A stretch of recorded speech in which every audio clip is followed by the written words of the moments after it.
श्रीनिवास तिवारी ने आतंक, गुंडागर्दी, लूट, भ्रष्टाचार, पक्षपात की राजनीति की, तो वो तो बोलेंगे ही, उसको हम बोलते आए हैं। और पोता ने बीजेपी में मर्ज किया है। बीजेपी ने पोते में मर्ज नहीं हुई है बीजेपी, लेकिन आपके परिवार का हिस्सा है। तो परिवार का हिस्सा तो सुने वो क्या उसके बाबा ने क्या किया है।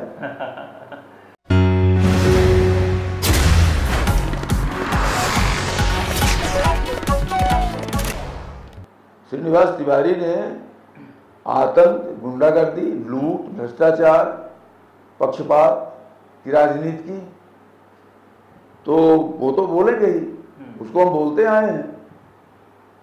और पोता ने बीजेपी में मर्ज किया है।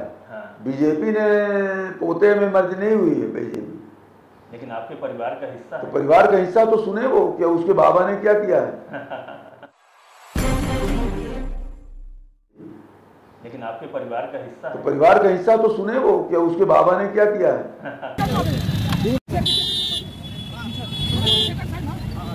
मुर्दाबाद मुर्दाबाद मुर्दाबाद मुर्दाबाद मुर्दाबाद मुर्दाबाद मुर्दाबाद माफी मांगो माफी मांगो माफी मांगो। इसके रीवा से तीसरी बार के सांसद के एक बार फिर बिगड़े बोल। इस बार सांसद ने रीवा के एक बड़े नेता स्वर्गीय श्रीनिवास तिवारी पर ऐसी टिप्पणी कर दी जिसके चलते रीवा के तमाम लोग काफी गुस्से में हैं, फिर वो चाहे किसी भी पार्टी के क्यों न हो। सांसद रीवा जनार्दन मिश्र ने पिछले दिनों सिरमौर चौराहा फ्लाईओवर के उद्घाटन में श्रीनिवास तिवारी पर टिप्पणी की थी। सांसद रीवा यहीं पर नहीं रुके, उन्होंने आज एक बार फिर से श्रीनिवास तिवारी पर बेहद आपत्तिजनक टिप्पणी की है, जिसके चलते आज रीवा के कुछ समाज सेवी संगठन के लोगों ने उसी जगह पर सांसद रीवा का पुतला दहन किया जिस जगह पर पिछले दिनों उद्घाटन का टेंट गाड़ा गया था। हम बात कर रहे हैं सिरमौर चौराहा फ्लाईओवर की, जहां पर सांसद रीवा जनार्दन मिश्र का पुतला दहन किया गया। पुतला दहन करने के बाद उनका कहना था कि लगातार जारी रहेगा। जनार्दन मिश्रा जी के पिछले बयान के लिए हम लोगों ने उनका विरोध किया है। जिस प्रकार से उन्होंने विंध्य क्षेत्र के हमारे शेर श्रीनिवास तिवारी जी के लिए उटपटांग बयान दिया, अब वो इस दुनिया में नहीं है। बहुत ही दुर्भाग्यपूर्ण है कि उन्होंने अपने रीवा क्षेत्र के इतने बड़े नेता के लिए इतने गलत शब्द, गलत टिप्पणी की है। हम लोगों ने उसका विरोध किया है और हम चाहते हैं कि जनार्दन मिश्रा जी सार्वजनिक रूप से सभी से माफ़ी मांगे, रीवा की जनता से माफ़ी मांगे कि हमने जो भी श्रीनिवास तिवारी जी के लिए टिप्पणी की है वो गलत की है। अगर माफ़ी नहीं मांगी तब क्या करेंगे? माफ़ी नहीं मांगेंगे तो हम उनका घेराव करेंगे। अगर वो माफ़ी नहीं मांगते हैं, कुछ दिनों के अंदर अंदर उनका घेराव किया जाएगा, इससे ही बड़ा आंदोलन किया जाएगा और उनको माफ़ी मांगने के लिए मजबूर किया जाएगा। जिस जगह पर उन्होंने ये बात कही है उस जगह पर उनके नाती का भी पोस्टर लगा हुआ था, लेकिन उनके नाती वहाँ पे थे नहीं। और हमें किसी पार्टीगत हम लोग नहीं हैं, हम लोग दादा के बहुत चहेते लोग हैं और हम लोग समाज सेवी हैं। किसी पार्टीगत बात नहीं कर रहे हैं कि हम किसी कांग्रेस पार्टी से हैं, भारतीय जनता पार्टी से, बस हम दादा के चहेते हैं, दादा हमारे चहेते थे, इसलिए इसी तरह हमेशा विरोध करते रहे। क्या नाम है आपका? अखिल त्रिपाठी नाम है। मुर्दाबाद मुर्दाबाद जनार्दन मिश्रा मुर्दाबाद मुर्दाबाद मुर्दाबाद।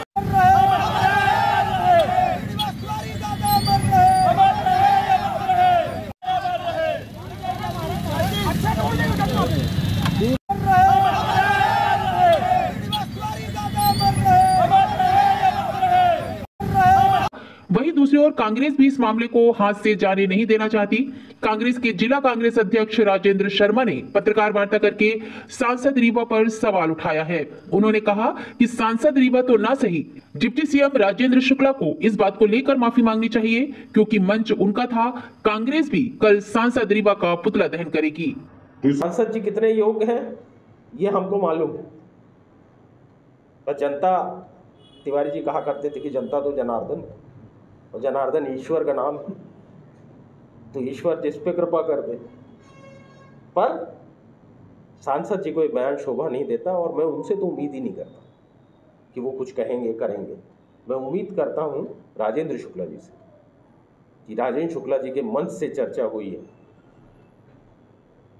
उनको अपने मंच की ओर से माफ़ी मांगनी चाहिए।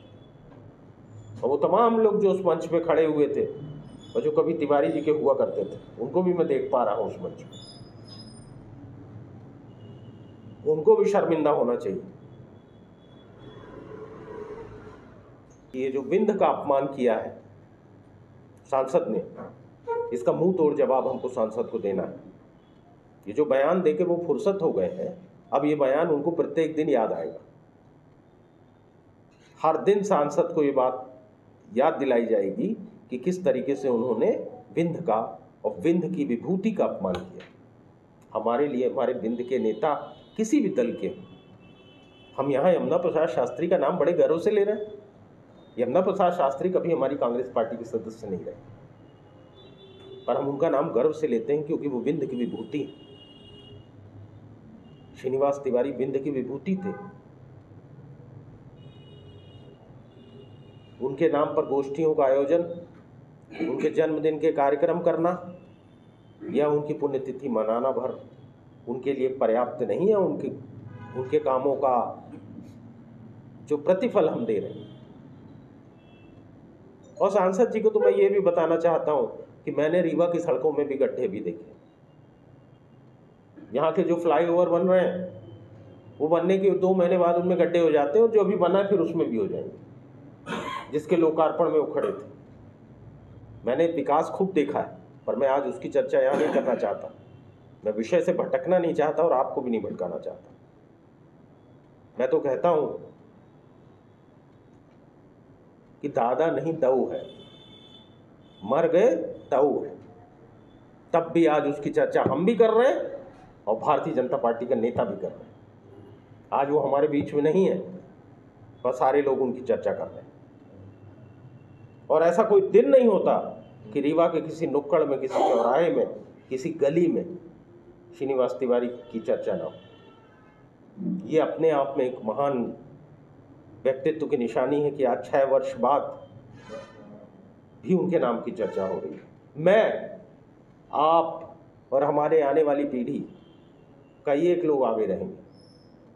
मैं प्रार्थना करता हूं कि हमारे सांसद जी दीर्घायु हो, स्वस्थ रहें। पर जीवन का अंतिम सत्य तो सबके जीवन में आता है। उसके बाद कौन किसको कितना याद रखता है, ये भी हम आगे आने वाला भविष्य बताएगा।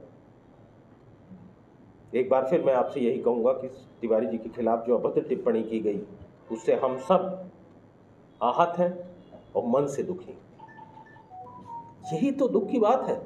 वो लोग जो सिर के बाल से लेकर और पांव के नाखून तक तिवारी जी के एहसानों में दबे लोग, वो आज भारतीय जनता पार्टी के सदस्य हो गए और सत्ता के लालच में और सत्ता के लाभ के लिए आज उनकी हिम्मत नहीं है कि इसका बयान दे सके वो वहां। अरे भारतीय जनता पार्टी में भी ऐसे ऐसे नेता हैं जो पार्टी में रहकर प्रधानमंत्री तक के खिलाफ बात करते हैं। आप यहां खुल के नहीं बोल सकते। आपने जो भाषा की जिक्र किया, ये सांसद जी देखिए तीसरी बार सांसद है। ये भाग्य की बात है कि धर्म के आधार पे राष्ट्रवाद की बात करके और एक आंधी आई देश में सोशल मीडिया के जरिए, और जिसने देश के अंदर बहुत कुप्रचार किया। और भारतीय जनता पार्टी जिसके कभी यहाँ 2 सांसद आया करते थे, वो बताऊं ये एकमात्र ऐसे सरपंच होंगे उन गिने चुने सरपंचों में जिनके खिलाफ अविश्वास प्रस्ताव हुआ था और ये हटा दिए गए थे। तो ये सांसद जी कितने योग्य हैं ये हमको मालूम है। पर जनता, तिवारी जी कहा करते थे कि जनता तो जनार्दन, और जनार्दन ईश्वर का नाम है, तो ईश्वर जिस पे कृपा कर दे। पर सांसद जी को ये बयान शोभा नहीं देता, और मैं उनसे तो उम्मीद ही नहीं करता कि वो कुछ कहेंगे करेंगे। मैं उम्मीद करता हूँ राजेंद्र शुक्ला जी से, कि राजेंद्र शुक्ला जी के मंच से चर्चा हुई है, उनको अपने मंच की ओर से माफी मांगनी चाहिए। और वो तमाम लोग जो उस मंच पे खड़े हुए थे और जो कभी तिवारी जी के हुआ करते थे, उनको भी मैं देख पा रहा हूँ उस मंच पे, उनको भी शर्मिंदा होना चाहिए।